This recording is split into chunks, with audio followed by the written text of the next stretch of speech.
Hey, what is up YouTube? This is Gunner, and this is the Hyundai Genesis, and we're going to do a drift build on this car. And so, let's begin with the upgrades, obviously, and we're going to put a twin turbo in here. We're going to upgrade it to a race turbo, and we're going to upgrade the air filter to race, sport fuel system, sport ignition, race exhaust, street camshafts, race valves, race displacement, race pistons, race turbo, and race intercooler, race oil and cooling, and a race flywheel.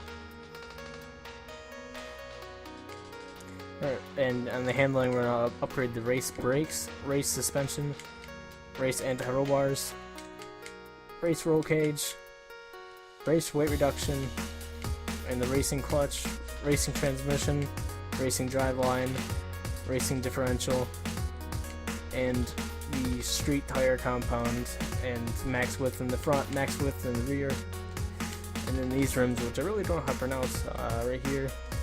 Really don't know how to pronounce them, but the Tarmac Evo type rims. And we're going to keep the stock rim size. Upgrade the front bumper to Ken style bumper.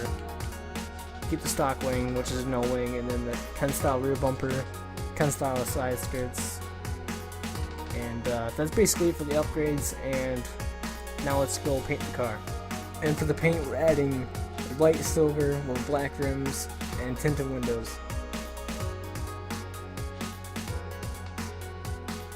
Alright, so we're going to do 2 quick laps on Tsukuba with this Hyundai and see how it drifts.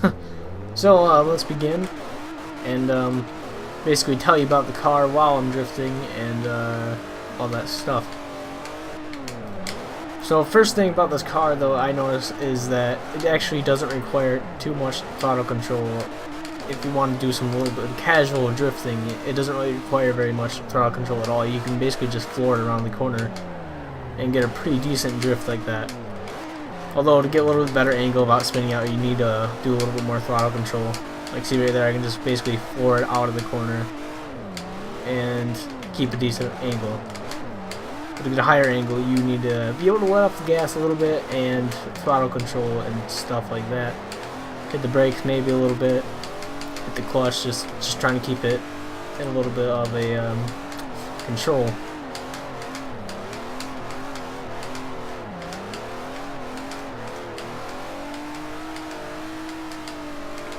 But still, it's a pretty easy car to drift. Around long corners, you can put it in like 4th gear, and around shorter corners, you can put it in 3rd. 4th gear, basically, the tires can spin at about, they usually spin around 140 miles per hour, and then at 3rd gear, they spin around 120 when you're flooring it anyways. And so 4th gear works a lot better around higher speed corners than 3rd gear, and I just like accidentally hit the brakes right there while I was drifting. My finger just like pressed them down for a second there. Wasn't really my intention, but it worked anyways. And yeah, as you can see, this car is pretty easy to drift. It's just really simple, but you can get it to do pretty crazy stuff like backwards entries and everything like that. It is a well-balanced car.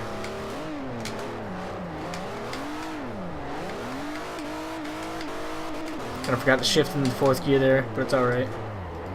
Almost. Oh man, I did screw it up because when I shifted into 4th gear, it did a little jump and it kind of messed up everything. We're gonna go one little extra lap just because of that little screw up I just did. We're gonna do 3 laps here, having a little too much fun as well. Quite an easy car to drift and I crashed it. That was my own fault, though. That wasn't really the car's fault.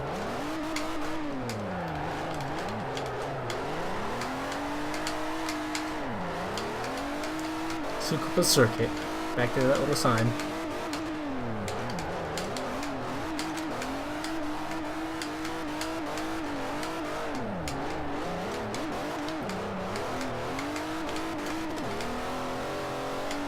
I'm gonna want to keep it in the 4th gear this corner.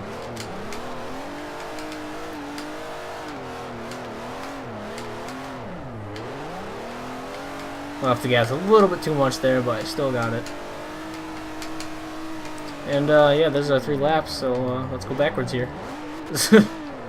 Alright, so let's go over to the little Fujimi run. I'm going to start doing this. I'm going to do 2 runs actually. I'm going to do one little live commentary, live run, and then another run on some stage in Fujimi with a little bit of music over the run, and do some little bit of stunts on Fujimi as well. So hope you enjoy that part of the video as well, and hope you enjoyed this part. So let's go to that run.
Alright, and now for the tune. Now this is something a little bit different. Majority of people aren't going to want to watch me sit there and mess with the tune. I mean, some people will, but majority of people just are going to copy down the tune, and this makes it a little bit easier.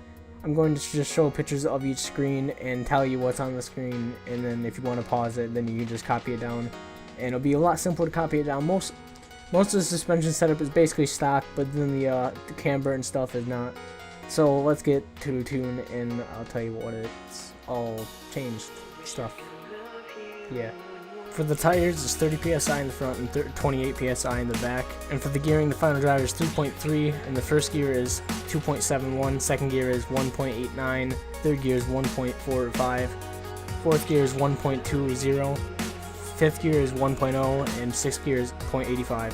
-2 camber in the front, -0.1 in the back, 0.5 toe out for the front, 0.1 toe out for the back, and 4.3 caster, 32 anti-roll in the front, and 27 in the back.